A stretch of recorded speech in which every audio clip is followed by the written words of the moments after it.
একটা ইনডোরে এখানে একটা মিটিং হয়েছে।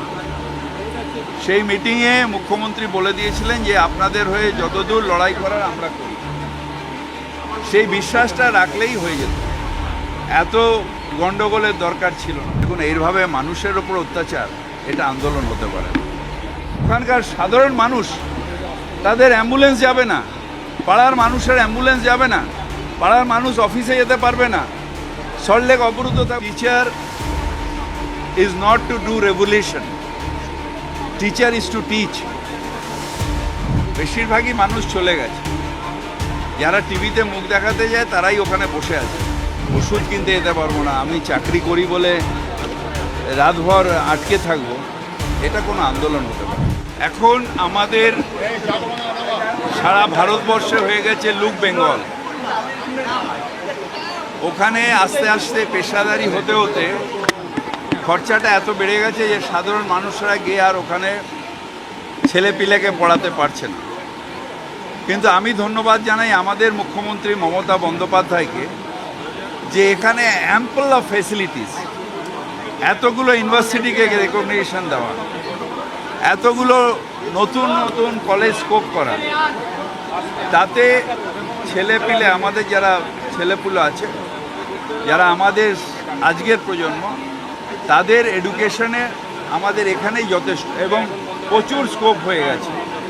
এবং এডুকেশন ফেয়ারের মধ্যে দিয়ে তারা এসে নিজেরা চয়েস করতে পারে তাদের কেরিয়ার কী হবে, সেইটা করে নিয়ে তারা আগামী দিনে তাদের পথ ঠিক করতে পারবে।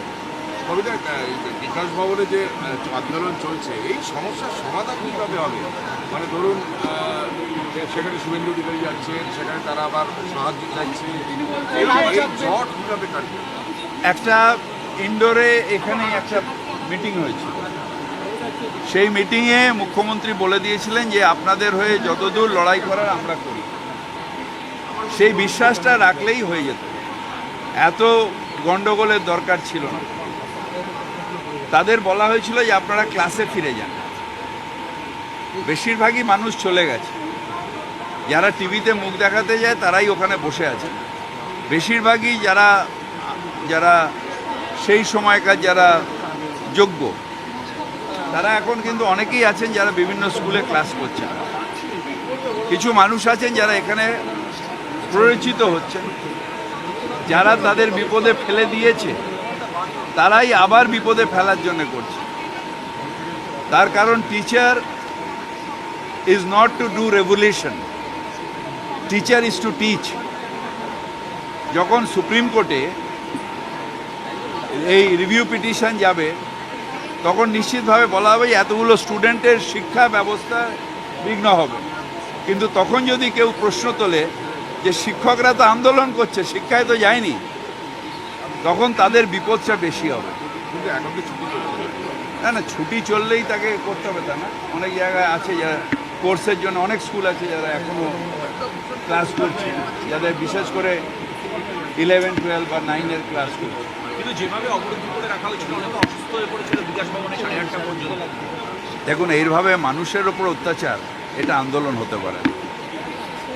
মানুষ, আমি আমার অসুস্থতায় বাড়ি যেতে পারবো না, মায়ের অসুস্থতায় ওষুধ কিনতে যেতে পারবো না, আমি চাকরি করি বলে রাতভর আটকে থাকবো, এটা কোনো আন্দোলন হতে পারে না। ওরা বারবার দাবি করছে যে এটা তো দুর্নীতির কারণে ওদের চাকরিটা, মানে যদি দুর্নীতির কারণে হয় সেটা সুপ্রিম কোর্টের কাছে আছে, তার বিচার সুপ্রিম কোর্ট করবে। সুপ্রিম কোর্টের যে বিচার যে ওনারা যেটা দিয়েছে, সেটা একমাত্র বদলাতে পারে সুপ্রিম কোর্ট। বিকাশ ভবনে গিয়ে আন্দোলন করে সেটা বদলানো যায় না। Verdict of supreme court can be change only in supreme court. সুতরাং এটা তো নাটক হচ্ছে। আমরা সহানুভূতির সাথে দেখছি, যারা অনিশ্চয়তার মধ্যে গেছে নিশ্চিতভাবে তাদের পাশে আছে, কিন্তু যারা এদের সেটা করেছে, প্ররোচিত করেছে, তাদের এতে আবার পা দিয়ে তারা নাটক করছে, এটা উচিত নয়। ওখানকার সাধারণ মানুষ, তাদের অ্যাম্বুলেন্স যাবে না, পাড়ার মানুষের অ্যাম্বুলেন্স যাবে না, পাড়ার মানুষ অফিসে যেতে পারবে না, সল্টলেক অবরুদ্ধ থাকবে। আমি নিজে কয়েকদিন ধরে পেছন দিক দিয়ে গিয়ে আমাকে ঘুরে গিয়ে পেছনের দরজা দিয়ে অফিসে ঢুকতে হচ্ছে, সামনে দিয়ে আমি অফিস যেতে পারছি না। পুরো 1 কিলোমিটার 2 কিলোমিটার ঘুরে গিয়ে অফিসে ঢুকতে হচ্ছে। এটা আন্দোলন হচ্ছে। প্ররোচনা দিচ্ছে যারা ওনাদের হয়ে ওনাদের বিরুদ্ধে কোর্টে গেছিলেন, তারাই এখন প্ররোচনা দিচ্ছে।